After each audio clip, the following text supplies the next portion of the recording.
అవినీతికి పాల్పడుతూ అక్రమ నిర్మాణాలను ప్రోత్సహిస్తున్న జీహెచ్ఎంసీ అధికారులపై విచారణ చేపట్టి చర్యలు తీసుకోవాలని బాధితులు జలగం నరసింహారావు డిమాండ్ చేశారు. మలక్పేటలో హైకోర్టు న్యాయవాది రాపోలు భాస్కర్తో కలిసి సమావేశం నిర్వహించారు. తనకు వారసత్వంగా వచ్చిన ఉమ్మడి ఆస్తిని తనకు తెలియజేయకుండానే సోదరి కుటుంబానికి విక్రయించారని తెలియజేశారు.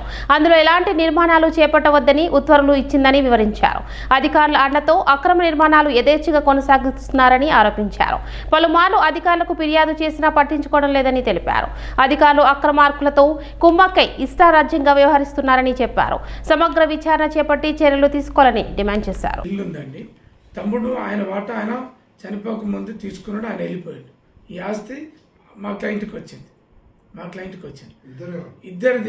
ఇద్దరు కాసేపటికి ఒకవేళ అవతల వ్యక్తికి ఒక్కడికి అమ్మాయేటటువంటి అధికారం లేదు. ఎవరిని తెలియకుండా ఆ ఇల్లు నాది అని చెప్పేసి దొంగ డాక్యుమెంట్ తయారు చేసి అమ్ముకొని వెళ్ళిపోయింది. దాని మీద కోర్టు ఆర్డర్ ఉంది. కోర్టు ఆర్డర్ ఉన్నప్పుడు కోర్టు ఆర్డర్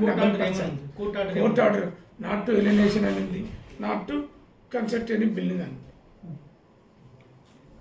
కోర్టు ఒక ఇంజంక్షన్ ఆర్డర్ ఇచ్చినప్పుడు ఏ రకమైనటువంటి పర్మిషన్లు ఇవ్వకూడదు.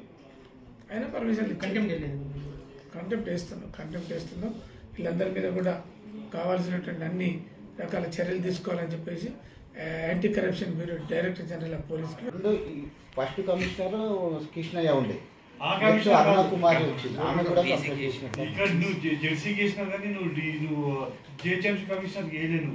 కృష్ణ కాదు, ఆమె అరుణ కుమారి ఎస్సీ అరుణ కుమారి వచ్చింది. పేరు జలగం నరసింహరావు. మా నాన్నగారు సంపాదించిన ఆస్తి అక్రమంగా మా తమ్ముని భార్య మిగతా వాళ్ళతో కలిసి కుమ్ముకయ్యి మొత్తం ఇల్లు వేరే వాళ్ళ అమ్మి ఇక్కడ నుంచి కనిపించకుండా వెళ్ళిపోయింది ఆమె. ప్లస్ చాలామందికి ఫిర్యాదు చేసినా కానీ వాళ్ళు పట్టించుకోవటం లేదు. నేను ఇంటికి పెద్ద కొడుకుని, నా తమ్ముడు వాడు అట్లా చేసి వాడు కూడా చనిపోయిండు. నేను లాయర్ గారికి సంప్రదించి ఇవన్నీ నడిపిస్తున్నా, ఏమీ జరగట్లేదు. అతను ఇల్లీగల్గా కడుతుండే, ఆ పనిని ఆపి కాంప్రమైజ్కు నా వాటా నాకు ఇప్పించగలరని మున్సిపల్ జిహెచ్ఎంసీ కృష్ణయ్య ఉండే, అరుణ కుమారి ఉండే, ఈ ఏసీపీ రామదాస్ ఇప్పుడు ఉన్నాడు, ప్లస్ ఇంకో దేవేందర్ అని ఉండే. ఇప్పుడు టైం గుండి మార్చి రన్ తెచ్చింది నాకు. కంప్లైంట్ చేస్తే నీ వాటా నువ్వు కట్టుకొని నీ వాటా నీకు వస్తుంది అని అట్లా ఈజీగా తీసుకుండు. ఇప్పుడు వాడు కట్టిండు.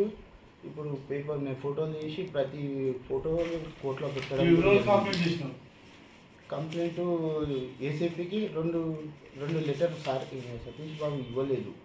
అక్కడ సార్ నన్ను అడిగితే నేను ఉన్నది చెప్పేసిన. ప్లస్ ఈ సార్తో అవుతుందని నేను నమ్ముతున్నా, మీరు మిమ్మల్ని కూడా కోరుతున్నాను.